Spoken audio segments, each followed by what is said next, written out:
মুখ্যমন্ত্ৰী বামুণৰ বাচ্চা মুখ্যমন্ত্ৰীক অশ্লীল ভাষাৰে গালি দিয়াৰ অভিযোগ এগৰাকী গাঁও প্ৰধানৰ বিৰুদ্ধে নগাঁও জিলাৰ জুৰিয়া মৌজাৰ চতিয়া নাগাবন্ধা কেন্দুগুৰি গাঁৱৰ গাঁও প্ৰধান নজৰুল ইছলামৰ বিৰুদ্ধে আছে। দলালি কৰাৰ অভিযোগ। নজৰুল ইছলামক অপহৰণ কৰাৰ দাবীৰে মুখ্যমন্ত্ৰী ডক্টৰ হিমন্ত বিশ্ব শৰ্মাক গাঁৱৰ একাংশ ৰাইজে প্ৰদান কৰিছিল স্মাৰক পত্ৰ।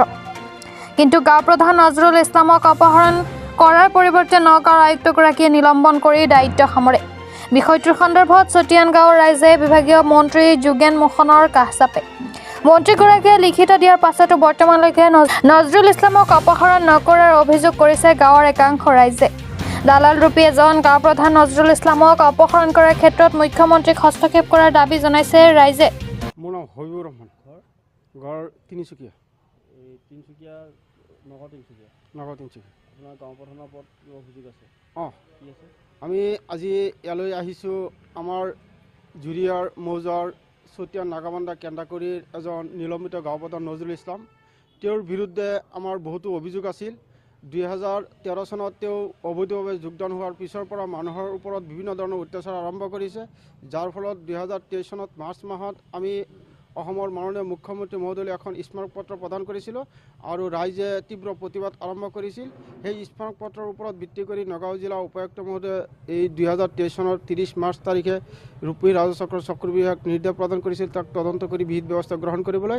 আৰু সেই তদন্তৰ ওপৰত ভিত্তি কৰি চক্ৰ বিভাগ মহোদয়ে গাঁৱে গাঁৱে গৈ পেলাই ৰাজমেল অনুষ্ঠিত কৰিছে আৰু তেওঁৰ বিৰুদ্ধে যে বিভিন্ন অভিযোগ আছে সেইটো সঁচা প্ৰমাণিত লৈ পেলাই এখন প্ৰতিবেদন যুগত কৰি নগাঁও জিলা উপায়ুক্ত মহোদয়লৈ দাখিল কৰিছে। আৰু সেই প্ৰতিবেদনৰ ওপৰত ভিত্তি কৰি তেওঁক যোৱা 4 তাৰিখ 2023 মাৰ্চ মাহত তেওঁক নিলম্বন কৰিছে। নিলম্বনৰ পিছত লগে লগে আমি ৰাইজে আকৌ প্ৰতিবাদ আৰম্ভ কৰিছোঁ তেওঁক বৰ্খাস্ত কৰিবলৈ।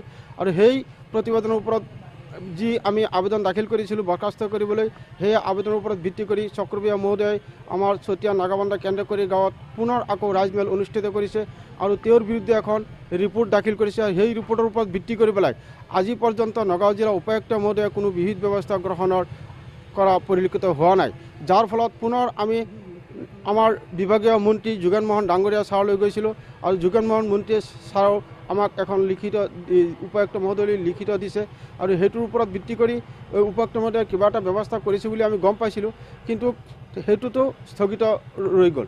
তাৰপিছত আকৌ আমি এই 2024 ডিচেম্বৰ মাহৰ 20 তাৰিখে CM ছাৰলৈ এখন স্মাৰক পত্ৰ প্ৰদান কৰিছোঁ আৰু সেই স্মাৰক পত্ৰৰ ওপৰত ভিত্তি কৰি তেওঁক যে কিবা কিবি চৌকুজ কৰিছে বুলি আমি গম পাইছোঁ, কিন্তু আজি পৰ্যন্ত তেওঁক ডিছমিছ কৰা নাই, বৰ্খাস্ত কৰা নাই। আমি ৰাইজে বিচাৰিছোঁ তেওঁক বৰ্খাস্ত কৰি নতুন এজন গাঁও প্ৰধান দিবলৈ। আৰু তেওঁ এনেকুৱা এজন গাঁও প্ৰধান যিজন গাঁও প্ৰধানৰ 20-25 জনীয়া গুণ্ডা বাহিনীৰ দল আছে, ফোন ৰেকৰ্ডিং আছে, সেই গোটেইখিনি কথা তেওঁ মানুহৰ ওপৰত বিভিন্ন ধৰণৰ অত্যাচাৰ আৰু নিৰ্যাতন কৰি থাকে।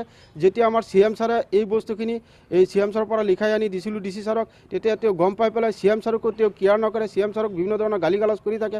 আৰু তেনেকুৱা গালি গালাজৰ এটা অডিঅ' ৰেকৰ্ডিং আমাৰ হাতত আহি আছে। সেই অডিঅ' ৰেকৰ্ডিঙত তেওঁ CM ছাৰক বামুণৰ বাচ্চা বুলি কৈছে আৰু কুত্তাৰ বাচ্চা বুলি গালি প্ৰদান কৰিছে। যিজন ব্যক্তিয়ে CM ছাৰকো কেয়াৰ নকৰে, কেৰেপ নকৰে, এই বামুণৰ বাচ্চা আৰু কুত্তাৰ বাচ্চা বুলি গালি প্ৰদান কৰে, সেইজন ব্যক্তিৰ জৰিয়তে আমাৰ চতিয়া নাগাবন্ধা কেন্দ্ৰাকুৰি গাঁৱৰ নিৰীহ আৰু অশিক্ষিত সৰল প্ৰকৃতিৰ মানুহক কেনেকুৱা হাৰাশাস্তি কৰি আছে ইয়াৰ জৰিয়তে আমি অৱগত হ'ব পাৰোঁ। আমি আজি সংবাদ মাধ্যমৰ জৰিয়তে জনাব বিচাৰিছোঁ উপায়ুক্ত মহোদয়ে এই অপৰাধী বিভিন্ন ধৰণৰ দালালি কাৰ্যত জড়িত, কুখ্যাত ভূমাফিয়াৰ লগত জড়িত এই ব্যক্তিজনক অতি শীঘ্ৰে বৰ্খাস্ত কৰি নতুন এজন গাঁও প্ৰধান নিযুক্তি দিব লাগে। আৰু আমি এই CM ছাৰৰ যে গালি প্ৰদান কৰিছে সেইকাৰণে আমি দুখিত, যাতে তেওঁক অতি শীঘ্ৰে এই গালি প্ৰদানৰ বিহিত ব্যৱস্থা গ্ৰহণ কৰিবলৈ CM ছাৰকো হস্তক্ষেপ কৰিবলৈ আমি অনুৰোধ জনাইছোঁ। এইখিনি আমাৰ আজি মন্তব্য।